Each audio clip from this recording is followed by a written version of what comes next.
Hey guys, आज मैं आपको एक्सप्लेन करने वाला हूँ chilling in other world with level 2 super cheat powers. जैसा कि नाम से पता चल ही गया होगा आपको, ये यहाँ पे चीट स्किल से रिलेटेड है। ये एनीमे ऑन गोइंग है और कुछ ही घंटों पहले रिलीज हुई है और मैं इसे अभी एक्सप्लेन कर रहा हूँ। ये कहानी आपको कैसी लगेगी कैसी नहीं मुझे नहीं पता, पर आखिर में आप कमेंट सेक्शन में मुझे बता सकते हो। तो चलिए शुरू करते हैं इस कहानी को। एपिसोड की शुरुआत में हमें यहाँ रॉयल कैपिटल ऑफ प्लोमा के यहाँ दिखाया जाता है, जहाँ पे हम देखते हैं डेमी ह्यूमंस और कुछ इंसानों को, जहाँ इंसान डेमी ह्यूमंस के ऊपर अत्याचार कर रहे होते हैं और उनसे काम करवा रहे होते हैं। वहीं पे हम एक देखते हैं नौजवान लड़के को, जो कि यहाँ पे इनसे ऐसा बिहेव नहीं करता। इसका नाम बांजा होता है। ये अपने डेमी ह्यूमन से काम करवाता है और इनसे अच्छे से बात करता है और उसी के साथ उन्हें पैसे भी देता है, जिस वजह से डेमी ह्यूमन इसे काफी पसंद करते हैं। वहीं पे जो इसके साथ काम करने वाले होते हैं वो इसे चिढ़ते हैं, क्योंकि ये डेमी ह्यूमंस को पैसे दे रहा होता है। यहाँ पे जो इसके लिए काम करता है वो इसे कहता है कि उसे पैसे देने की कोई जरूरत नहीं है, पर ये इसे कहता है कि ये मेरी तरफ से, प्लीज इसे एक्सेप्ट कर लीजिए। शुरू में तो ये डेमी ह्यूमन मानता नहीं है, पर बांजा के बार बार कहने के बाद वो उसे शुक्रिया करके इन पैसों को ले लेता है। पर इस वजह से यहाँ के जो इंसान होते हैं वो बांजा को यहाँ पे हिपोक्रेट बुलाने लग जाते हैं। पर बांजा कहता है कि आखिरकार इसमें प्रॉब्लम ही क्या है, चाहे आप इंसान हो या फिर डेमी ह्यूमन, आखिर में तो आपको एक साथ ही काम करना पड़ेगा। तब यहाँ पे एक लड़की से बताती है कि कैपिटल में लोगों की ऐसी सोच नहीं है और उन्हें यहाँ पे बताने से भी कोई फायदा नहीं है। यहाँ पे फिर इसकी जो बॉडी है वो अचानक से चमकने लग जाती है और बांजा यहाँ से गायब हो जाता है। उस लड़की को कुछ समझ नहीं आता कि आखिरकार बांजा कहाँ गया, और हम देखते हैं कि बांजा को यहाँ पे कुछ मैजिशियन ने दूसरी दुनिया में समन कर लिया होता है। ये सब देख के ये थोड़ा कंफ्यूज होता है, तो इनसे पूछता है कि ये सब यहाँ चल क्या रहा है। एक प्रीस्ट से बताता है कि वो मैजिकल किंगडम ऑफ क्लोराइड में है और वो एक हीरो के कैंडिडेट के तौर पर चुना गया है। ये से कहते हैं कि हीरो के कैंडिडेट के तौर पर आपको कुछ जरूर से मिस्टेक हुई है, मैं यहाँ पे एक मर्चेंट का काम करता हूँ। पर प्रीस्ट कहता कि नहीं, वो आप ही हो जो कि हीरो की तरह चुने गए हो, जो कि यहाँ पे डीमन लॉर्ड आर्मी और उसे हराएगा। उतरे में यहाँ पे वुल्फ जैसे दिखने वाली मेड आ जाती है, जो कि इसे कहती है कि अपना हाथ उस क्रिस्टल के ऊपर रखो। और जैसे ही अपना हाथ क्रिस्टल के ऊपर रखता है तो उन्हें लगता है कि इसे डिवाइन रेवलेशन मिलेगा, पर इसे कुछ नहीं मिलता। इसका लेवल 1 का होता है और बाकी जितनी भी ताकतें होती है वो एवरेज ह्यूमन की होती है। तो ये वुल्फ इन सबको बताती है ये ऑर्डिनरी मैन के अलावा और कुछ नहीं, ये हीरो नहीं हो सकता। इसकी ये बात सुन के मैजिशियन कहते हैं कि लगता है हम दोबारा से हीरो को समन करने में फेल हो गए। तो बांजा इनकी बात सुन के कहता है कि अगर ऐसी बात है तो क्या तुम मुझे अपनी दुनिया में वापस भेज दोगे क्या। तब यहाँ पे एक लड़की चिल्लाती हुई कहती है कि वो हमें अपना लेजेंडरी हीरो मिल गया, इनके जो स्टेट्स है वो काफी ज्यादा है। इसका लेवल 1 होता है और बाकी जितनी भी चीजें होती है वो 999 की होती है। तभी यहाँ पे ये हीरो इसे भी देखता है और कहता है कि ये ऑर्डिनरी ह्यूमन यहाँ इस दुनिया को बचाने के लिए नहीं बना है, वो मैं हूँ जो कि इस दुनिया को बचाएगा। और इसी के साथ सभी लोग यहाँ पे इस हीरो की चाटने लग जाते हैं और उसकी यहाँ पे तारीफ करने लग जाते हैं। साथ ही साथ किंग भी सबको कहता है कि ये वही है जो कि इस दुनिया को बचाने वाला है, पर उसे क्या पता ऐसा कुछ भी नहीं होने वाला। वहीं पे हम देखते हैं बांजा को, जो कि यहाँ कह रहा होता है कि मैंने उनसे बात करने की कोशिश की पर उन लोगों ने मेरी बात नहीं सुनी, मैं बस घर वापस जाना चाहता हूँ, मैंने उन्हें यही कहा पर वो लोग मेरी बात ही नहीं सुन रहे। फिर हमें अगले दिन दिखाया जाता है, जहाँ पे हम देखते हैं ये लोग बांजा को एक ट्रॉली के अंदर डाल देते हैं और यहाँ से ये लोग इसे ले जाने लग जाते हैं। बांजा को कुछ समझ नहीं आता कि आखिरकार ये सब मेरे साथ क्यों हो रहा है। दरअसल बांजा ने जब यहाँ पे किंग से बात की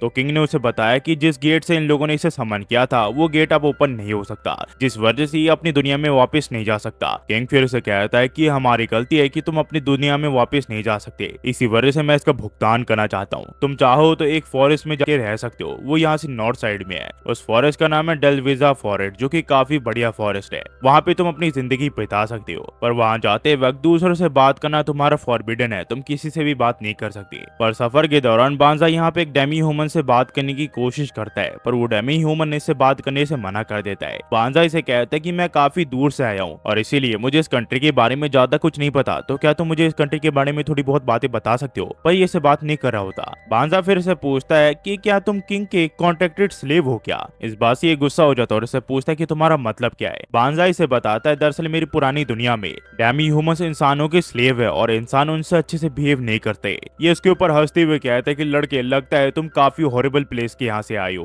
इस कंट्री में चाहे तुम ह्यूमन हो या फिर डेमी ह्यूमन, सभी को इक्वल राइट है और वो जो चाहे वो कर सकता है। ये फिर से पूछता है क्या तुम मुझे यहाँ पे डेलविजिया फॉरेस्ट के बारे में थोड़ा बता सकते हो जहाँ पे हम जा रहे हैं। पर ये इससे बात करने से मना कर देता है और ये इस कैरे से भाग भी नहीं सकता। इस वजह से ये यहाँ पे आराम करने का फैसला करता है और समय समय पर इस डेमी ह्यूमन से बात करने की कोशिश करता है। और करीब ऐसे ही करते हुए 20 दिन बीत जाते हैं और ये लोग डेलविजिया फॉरेस्ट के यहाँ पे पहुंच जाते हैं। तभी ये डेमी ह्यूमन इसे एक बैग बैग पकड़ाते हुए कहता है कि ये किंग ने मुझे तुम्हें देने के लिए कहा है। ये होता है बॉटम ब्लास्ट बैग, जिसके अंदर काफी स्पेस होती है और काफी सारे आइटम्स भी होते हैं जो कि किंग ने इसे दिए होते हैं। ये डेमी ह्यूमन से कहता है कि इसके अंदर जितने पैसे और खाना है कुछ वक्त के लिए तुम्हारे गुजारा हो जाएगा, पर हाँ मैं तुम्हें एक बात बताना चाहता हूँ, ये जो डार्क आर्मी है वो इसी रीजन में रहती है, तो अगर तुम्हें अपनी जान नहीं गंवानी है तो जितनी जल्दी हो सके उतनी जल्दी इस फॉरेस्ट से दूर चले जाओ। ये बात बताने के लिए बेंजो उसका शुक्रिया करता है और ये डेमी ह्यूमन यहाँ से चले जाता है। बांजा फिर इस बॉटम ब्लास्ट बैग में चेक करने लग जाता है कि आखिरकार किंग ने इसे क्या क्या दिया है। इसके पास 1 लाख गोल्ड कॉइन्स होते हैं और थोड़े बहुत कपड़े, थोड़ा बहुत पानी, थोड़ा बहुत खाना, फार्मिंग टूल और थोड़े बहुत वेपन भी होते हैं। ये उन्हीं में से एक वेपन को निकाल लेता है जो कि एक स्वार्ड होती है। तभी यहाँ पे कुछ स्लाइम्स को देखता है। इसे लगता है कि ये जहरीले स्लाइम्स नहीं है, इसी वजह से ये इसके ऊपर हमला नहीं करेंगे, तो इसे यहाँ पे आगे बढ़ जाना चाहिए। पर जैसे ये उन्हें पीठ दिखाता है वो स्लाइम्स इसके ऊपर हमला कर देते हैं, पर ये किसी तरह अपनी स्वार्ड की मदद से उन सभी को यहाँ पे मार गिराता है। पर इस वजह से इसकी जो स्वार्ड है वो पूरी तरह तबाह हो चुकी होती है। तभी इसका मेन सिस्टम इसके सामने अपीयर हो जाता है जो कि इसे बताता है कि इसका लेवल अप हो चुका है। पर ये देखता है कि यहाँ पे इसका लेवल जो है वो 2 का हो चुका होता है और बाकी चीजों के सामने एक सिंबल लगा होता है। ये सिंबल को पहचान नहीं पाता,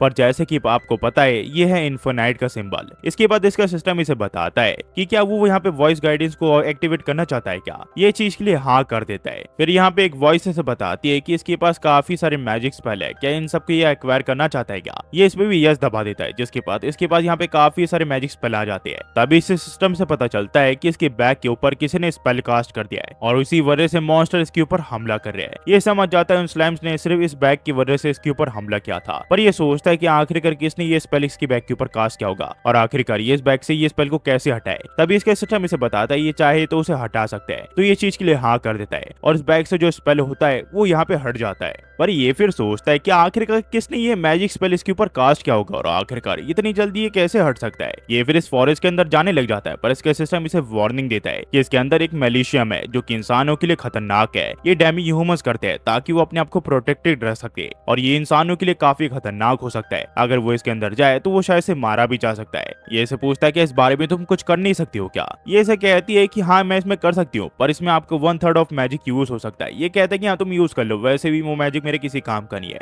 और जैसे ही ये स्पेल कास्ट होता है यहाँ पे आसपास की जगह एक व्हाइट लाइट से घिर जाती है, जिसके बाद यहाँ पे जो मलेशियम है वो पूरी तरह खत्म हो जाता है और उसी के साथ इसका सिस्टम इसे बताता है इसका जो लेवल है वो इंक्रीज हो चुका है। वही हमें क्लियर रोड किंगडम की प्रिंसेस को दिखाया जाता है जो कि अपने पिता को कह रही होती है कि आखिरकार आप ऐसा कैसे कर सकते हो, वो भी एक हीरो के साथ। हमने उसे इस दुनिया में हीरो की तरह समन किया था पर वो एक फेलियर निकला और इसमें हमारी गलती है कि हम उसे वापस नहीं भेज पाए। पर आप ऐसा कैसे कर सकते हो, आप उस खतरनाक जंगल में उसे कैसे भेज सकते हो, वहाँ पे डीमन लॉर्ड आर्मी है जो कि उसे मार सकती है। पर इसके पिता इसे कहते हैं इसमें हमारी कोई गलती नहीं है, वो एक पीस ऑफ ट्रैश है, वो कभी भी हीरो नहीं बन सकता। तभी यहाँ पे एक प्रीस्ट आ जाता है जो कि इसे बताता है कि हमें पता चला है कि हाईएस्ट होली मैजिक और प्योरिफिकेशन को किसने अभी अभी यूज किया है। यहाँ पे ऐसे कहता है क्या ये उसी हीरो ने किया है, जैसा कि मुझे लगा था। वो अभी से डीमन लॉर्ड आर्मी से लड़ना शुरू कर दिया है। सचमुच उसका जो लेवल है वो काफी अच्छा था और वो होली मैजिक को भी जानता है। पर ये इसे बताता है ऐसी कोई बात नहीं है, वो हीरो तो साउथ साइड गया है, वहीं पे जो हमें सिग्नल्स मिले हैं वो नॉर्थ साइड के वो खतरनाक जंगल से आ रहे हैं। सेन फिर दोबारा से बांजा के यहाँ पे जाता है जहाँ पे इसे सिस्टम इसे बार बार लेवल अप दिखा रहा होता है और उसका आखिर में जो लेवल है वो 367 हो चुका होता है। ये सोचता है कि आखिरकार ये इतनी जल्दी लेवल अप कैसे कर पा रहा है। फिर ये सोचता है कि लगता है मैजिक यूज करने से यहाँ के लोग लेवल अप करते हैं। ये फिर यहाँ कहता है कि काश ऐसा हो पाता कि मैं इस नोटिफिकेशन को बंद कर पाता। इसके सिस्टम फिर उस नोटिफिकेशन को ऑटोमेटिकली बंद कर देता है। ये फिर यहाँ देखता है कि इसके पास कितना मैजिक बाकी है, पर ये देखता है इसके जो मैजिक का बार है वो पूरी तरह रिस्टोर हो जाता है, वो भी कुछ ही सेकंड्स में। पर ये अभी भी जंगल में जाने से कतरा रहा होता है क्योंकि इसे अभी भी यहाँ पे प्यूरिफिकेशन मैजिक के ऊपर भरोसा नहीं होता।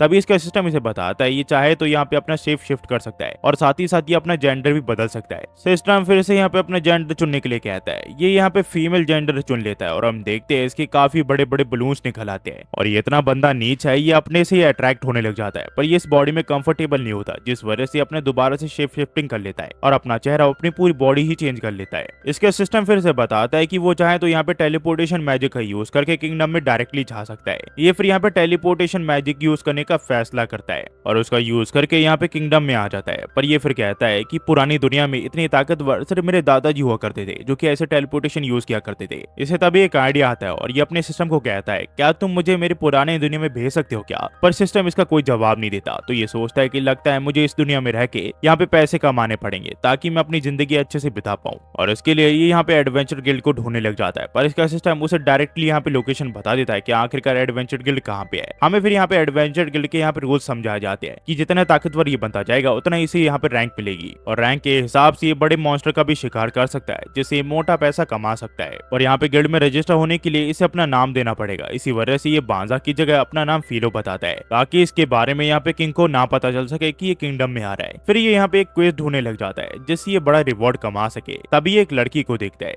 जो कि यहाँ पे एडवेंचर्स को कह रही होती है, क्या तुम मुझे यहाँ पे डेलावेजा फॉरेस्ट में छोड़ सकते हो क्या। पर एडवेंचर्स बताते हैं कि अफवाह के हिसाब से चले तो वहाँ पे डीमन लॉर्ड आर्मी आ चुकी है, इसी वजह से ये लोग वहाँ पे नहीं जा सकते। ये लड़की ने समझाती कि वहाँ पे इसकी फैमिली रहती है और किसी भी हाल में इसे अपनी फैमिली को उस बारे में इन्फॉर्म करना पड़ेगा, पर इसकी इस रिक्वेस्ट को कोई भी एक्सेप्ट नहीं कर रहा होता। तभी यहाँ पे फीलो से कहता है कि अगर तुम चाहो तो मैं अपने टेलीपोर्टेशन मैजिक का यूज करके तुम्हें यहाँ पे छोड़ सकता हूँ। इसकी ये बात सुन के सभी लोग हैरान हो जाते हैं, क्योंकि टेलीपोर्टेशन मैजिक जो है वो इस दुनिया में काफी ज्यादा रेयर होता है, और इस वजह से सभी लोग इसे यहाँ पे झूठा कहने लग जाते हैं। ये भी इस बात को समझ जाता है। तभी एक एडवेंचरर इसके गर्दन के ऊपर तलवार रख देती है और कहती है कि उस लड़की से दूर हो जाओ। इस लड़की का नाम बाली रोजा होता है, जो कि एक सोल्जर होती है। ये से कहती है कि तुम कह रही हो कि तुम टेलीपोर्टेशन मैजिक यूज कर सकते हो, पर तुम्हें देख के तो मुझे ऐसा बिल्कुल भी नहीं लगता। बाली रोजा के साथ उसके यहाँ पे दोस्त भी होते हैं। इन सबको देख के फीलो सोचता है कि मुझे किसी भी हाल में यहाँ से निकलना पड़ेगा, इससे पहले ये मेरी असलियत डिस्कवर कर ले। ये फिर इन सबको कहता है कि अगर तुम चाहो तो तुम भी मेरे साथ आ सकते हो, मैं तुम्हें टेलीपोर्टेशन का यूज करके वहां पे पहुंचा दूंगा। ये लोग फिर यहाँ पे कोने में आ जाते हैं और इसे कहते हैं कि यहाँ पे एकदम बढ़िया है, तुम यहाँ पे टेलीपोर्टेशन मैजिक यूज कर सकते हो, पर हाँ एक बात याद रखना, अगर तुमने यहाँ पे झूठ बोला तो हम तुम्हें यहीं पे मार देंगे। ये कहता है कि चिंता मत करो। जिसके बाद फिलो यहाँ पे टेलीपोर्टेशन मैजिक का यूज करके इन्हें यहाँ पे फॉरेस्ट के यहाँ पहुंचा देता है, जो देख के सभी लोग हैरान हो जाते हैं। तभी एक लड़की जिसका नाम बालोना होता है वो इसे पूछती है, क्या तुम ग्रेट सॉर्सरर हो जो कि हाई ऑर्डर से आता है। ये कहता है कि नहीं, मैं बस एक रॉकी एडवेंचरर हूँ जो कि थोड़ा बहुत मैजिक यूज कर सकता है। रोजा फिर इसे कहती है कि मुझे माफ करना, मैंने तुमसे काफी बदतमीजी से बात करी। ये कहता है ऐसी कोई बात नहीं है। उतने में वो लड़की से कहती कि मुझे अच्छे से याद है कि इस फॉरेस्ट के ऊपर मलेशियम की एक थिक लेयर थी, वो इतनी बड़ी थी कि कोई भी इंसान उसके अंदर नहीं जा सकता था, पर आखिरकार वो अब कहाँ गई। ये इस बारे में इसे बताने लग जाता है, पर इसका सिस्टम इसे वार्निंग देता है कि एक डीमन को उसे इस बारे में नहीं बताना चाहिए। तब यहाँ पे बाली रोजा भी अपनी तलवार निकाल लेती है और इस लड़की के ऊपर तान देती है, और उसके सारे साथी भी अपने वेपन्स इसके ऊपर तान देते हैं और कहते हैं कि अब बस बहुत हुआ, अपना असली रूप हमें दिखाओ। मुझे पता है कि तुम एक छोटी लड़की नहीं हो, तुम एक मॉन्स्टर हो। तो वो लड़की कहती कि वाह, महल के टट्टू ऐसे बात करे मुझसे, तुम्हारी इतनी हिम्मत होगी। ये फिर अपने असली रूप में आ जाती है और इन सबको बताती है कि मैं हूँ फेंरिस, यंगर सिस्टर ऑफ फ्रैंकडिल, और मैं इन्फर्नल 4 में से एक हूँ। मेरे बड़े भाई ने मुझे यहाँ पे एनिमे की टेरिटरी में भेजा था ताकि मैं खाना ढूंढ सकूं और तुम लोगों को ऑब्जर्व कर सकूं, पर तुम लोगों ने मेरे साथ ऐसा किया। अब तुम सबको मरने का टाइम आ चुका है। ये फिर यहाँ पे मलेशियम फैलाने लग जाती है, जिस वजह से ये सभी यहाँ पे कमजोर पड़ जाते हैं और कोई भी इसका मुकाबला नहीं कर पा रहा होता। पर फीलो को इसके ऊपर कोई असर नहीं हो रहा होता। तो ये फीलो से पूछती है कि लगता है तुम्हारे ऊपर मलेशियम का कुछ असर नहीं होता, पर चिंता मत करो, मैं तुम्हें अपने हाथों से मारूंगी। ये फिर मुंह खोल के इन लोगों के ऊपर हमला कर देती है, पर फीलो किसी तरह बाली रोज को पकड़ के उसकी जान बचा लेता है। पर ये समझ चुका होता है ये इससे लड़ते हुए इन चारों को यहाँ प्रोटेक्ट नहीं कर सकता, जिस वजह से ये अपना टेलीपोर्टेशन मैजिक यहाँ पे यूज करने का फैसला करता है, जिसका यूज करके ये इन सभी को यहाँ पे किंगडम के अंदर भेज देता है। पर फेंरिस से पूछते है कि उन सबको तो तुमने किंगडम में भेज दिया, पर आखिरकार तुम अकेले यहाँ पे क्यों रह गए। वही फीलो सोच रहा होता है कि मुझे नहीं पता मुझे गॉड ने क्यों चुना एक हीरो की तरह, पर मुझे इस दुनिया में जीना है, इसी वजह से मैं अपने सारे मैजिक का यूज कर दूंगा ताकि मैं इस फेंरिस को हरा सकूं।